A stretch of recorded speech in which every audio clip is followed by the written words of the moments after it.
morning, we are the group 2 and we'll be discussing the division 3 and division 4. Next. First is the concrete testing. Criteria for slab test. Slab test is used to know the consistency of the concrete. It is the commencement of concrete placement when the cylinders are made every 10 cubic meter of concrete.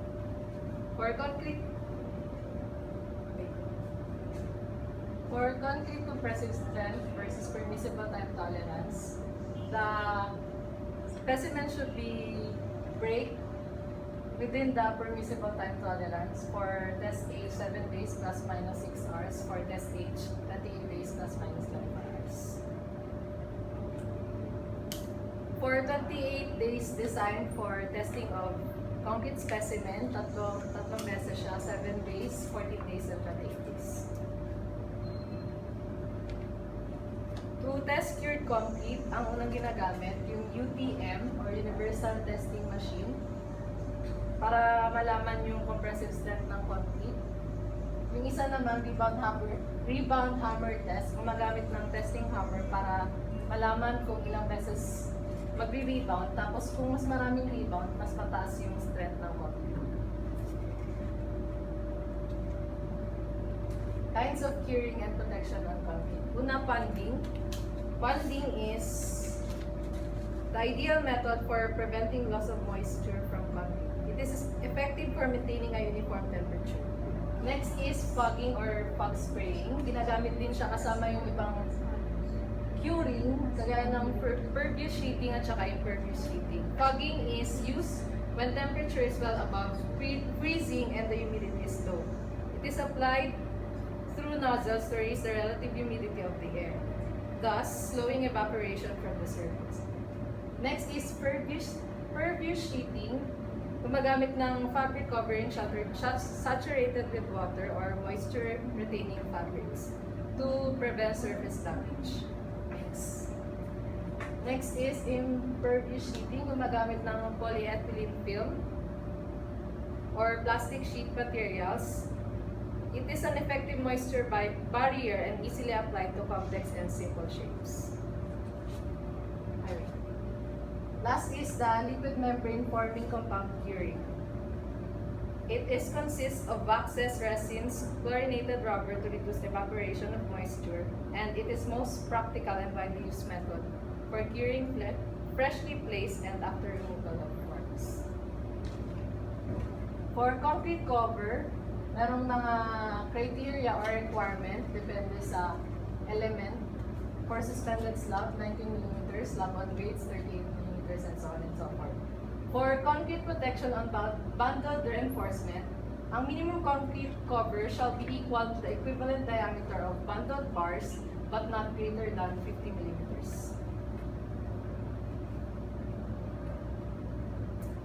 For pipes embedded in concrete, the conduits and pipes shall be embedded within a concrete and shall not displace more than 4% of the cross-sectional area, and vertical pipes are not allowed to punch through beams and girders, and aluminum pipes are not allowed to be embedded in concrete.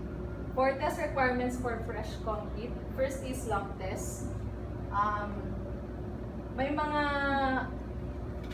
requirement for slump depende sa element. For walls, columns, and beams, ang minimum ay 50 mm, ang maximum ay 130 mm, and so on and so forth. For temperature test, tinatest siya para malaman para maiwasan yung cracking ng concrete, and yung air content test, ginagamit yung air pressure method to know the air voids, and the tolerance is plus minus 1.5%. For sampling and testing of concrete, you should obtain concrete cylinder samples of 3 sets of 5 samples per set for each day's pour, or for every 150 cubic meter of concrete poured, or for every 500 square meters of area, whichever is given. The criteria, pag tinest, ito yung criteria, any arithmetic average of any 3 consecutive strengths test equals or exceeds concrete design strength. One test result is greater than the specified strength, 500, if the specified strength is less than or equal to 5,000 psi. Next is two test results are greater than 0.90 of specified strength if the specified strength is greater than 5,000 psi. And for the installation of translab, yung mga translab, yun yung precast na slab. Ito yung procedure, prepare yung beam rebars and formworks, erection of scaffolding, and so on and so forth. And for the allowable contact area of translab, pag below 0.00 mm rejected, from 0 to 40 mm acceptable, and the curing time is 10 hours prior to stripping. Next is precast wall and rebars.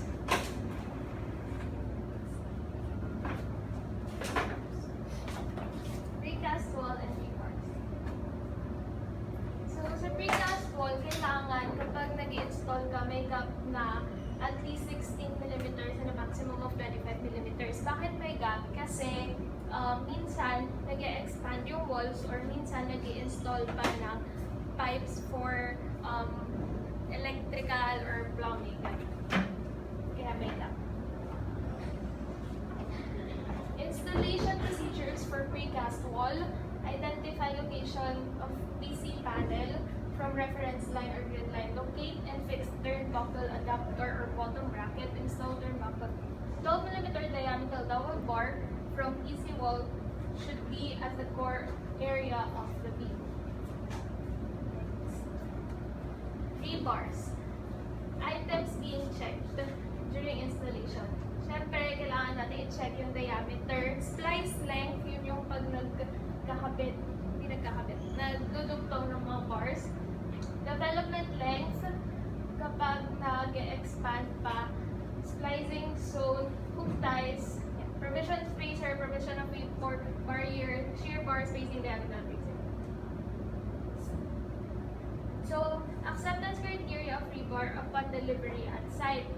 May mga sine-check kasi kapag dinedeliver yung mga bakal sa site, yun yung mill certificates, rebar identification. Tapos, pag syempre, bago mo naman gamitin, alam naman na kailangan kapag nagde-deliver, tinetest mo pa yung bar. So, ito yung mga sampling testing requirements. 10 specimens for every 5,000 kilograms. Subject for tensile and bending test for every batch. If one or more valid test results fails to meet the mass, tensile, elongation, and bending requirements, 2 additional specimens for each failure shall be taken from different bars from the same batch.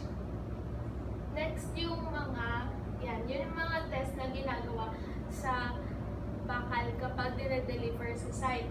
Yung bending test, tensile, bending syempre tensile, parang sa UTM yan, yung hinahatak nila. Identifying marks on rebars. Sa dinedeliver na bakal, meron doon yung size, yung diameter ng bakal, tapos yung company logo. Ito yung paano mag-splicing. Sunod-sunod lang yan, puro splicing. Tapos, mechanical splicing requirement. Slice sample shall be taken at the rate of 1 sample for every 250 slices or 6 samples for every floor. Whichever is greater, subject for tensile test. According yun sa PNS code. Rebar identification, yung non-weldable deformed bars, according sa PNS at ASTM codes. Tapos yung color code, kasi sa dulo ng bakal, di ba may pintura sila. Tapos yung weldable colors, deformed bars, ito din yung mga kulay.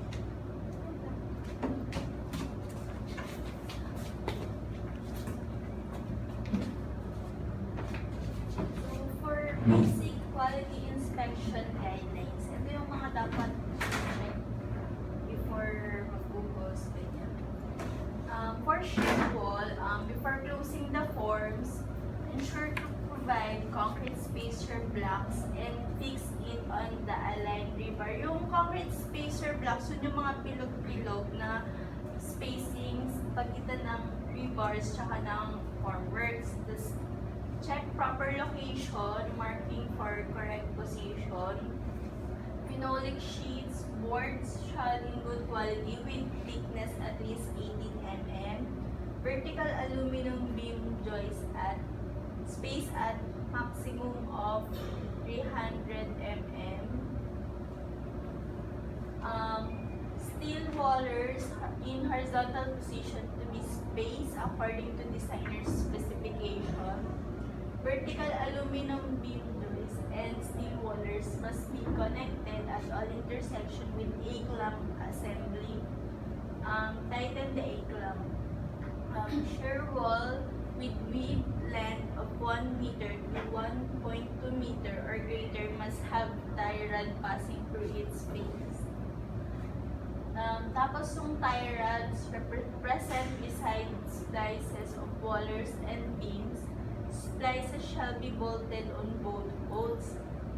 Tie rods passing through and tie rods at the corner must be tightened properly.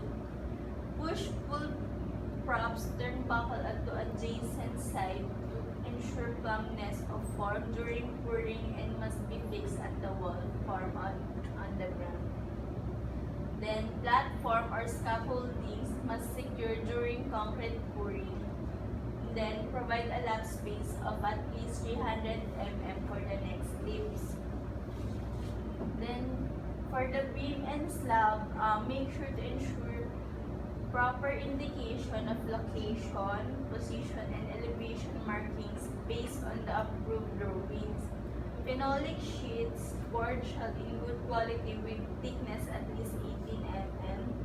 For cast-in-place concrete slab or beam, aluminum beam joist spaced at maximum of 400 mm. For precast strand slab, aluminum beam girth space at maximum of 1,800 mm. Then, for the column, before closing the forms, ensure to provide concrete spacer blocks and fix it on the aligned rebar.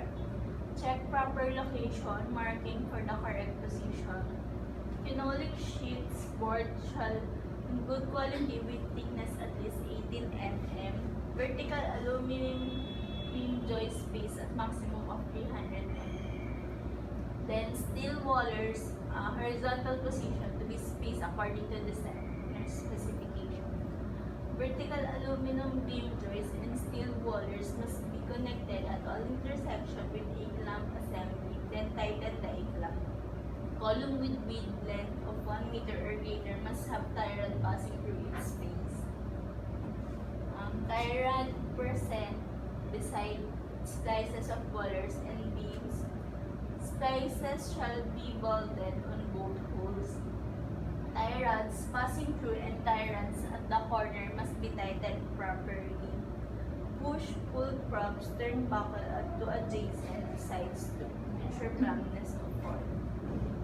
Then for shoring and reshoring construction phases, for the first step, placement of the concrete in picture. Then removal of lowest level of pre-shores. Ito dapat yun.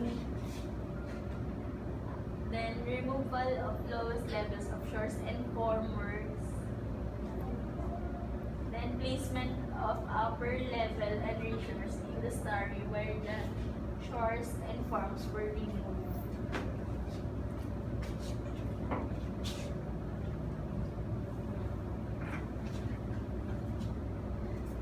So, for beam and slab,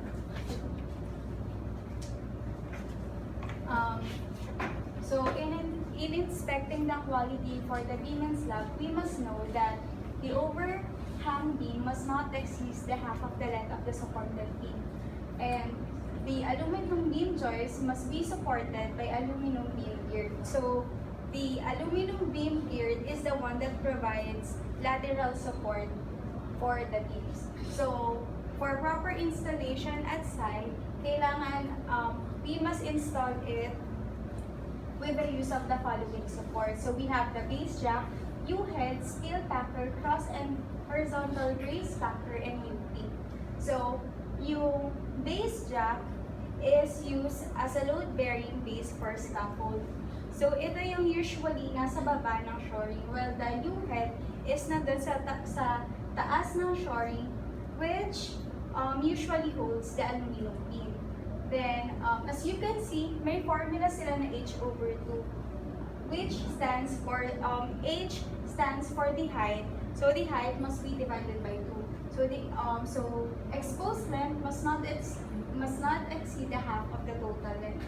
So for the cross and horizontal brace packer, it must properly be installed and also with the U. So next. So for the beam side, the studs must be adequate based on the approved drawing. Waller must not exceed to 1,200 mm and the tie rod and wing nut must be tightened. So the waller is used to transfer the retained load evenly between the tie rod connection. So that's why it was stated that the tie rod and the wing nut must be tightened. So for the H-frame or scaffolding, it must proper orientation and positioning based in the approved drawing. Joint pin as a connection of both frames with proper insulation, adequate cross bracing on H-frames, GI pipes used for lateral bracing, diagonal bracing, and lacing, at least scheduled 40 mm on each set of H-frame. Next please. So for shores, props, or shoring jacks, proper orientation and positioning based on the approved drawing, to install bended shoring and assure that shoring showing fatigue in excessive rust, ensure the vertical alignment of the shoring, provide adequate horizontal diagonal bracing and lacing when shoring jacks or prop supports of too high elevation of slabs and beam. Provide concrete spacer blocks. So usually yung size na to is 300 by 300 by 100 mm as base jack shooting. So we must also provide swivel clamp for the connection of horizontal bracing and lacing. So yung swivel clamp is used to connect the parts of the frame. So next please. So for the formwork erection on ramp, we must have complete accessories required and specified in plan. So it is a cross brace, horizontal brace, base jack, U-head, joist pin, steel packer, wheel nut, and collar plate, swivel clamp, A-clamp, bolts, and nuts. So proper orientation and positioning based on the approved drawing, frames are aligned vertically and not perpendicular to ramp slab. And we must provide wedges with a horizontal level, and wedges shall be nailed to the ramp. So the wedges is used to convert the force applied to its end into the force perpendicular to its inclined surface. So yung inclined surface is the ramp slab. So next please. So for shores, it is a vertical or inclined support members designed to carry weight of the form, concrete, and construction load. So as you can see in this picture, ito yung shoring props, and this one is the diagonal bracing. So next please. So shores placed tightly under a cheap concrete slab or other structural member after the original forms and shores have been removed from large area, requiring the new slab or structural member to deflect and support its own weight, and consistent construction loads to be applied before installation of the reshores. So makikita natin dito, we have the new slab, the reshores, and the deflected slab. So we usually use shores in order to avoid or to prevent deflection in the slab. So the shoring helps the slab to carry anything na nasa taas nun. It may be the concrete slab or the construction equipments or materials above or in the active floor. So the shoring helps the beam and slab to carry the load during the curing process in order to maintain its proper shape or yung proper and correct elevation of the slab.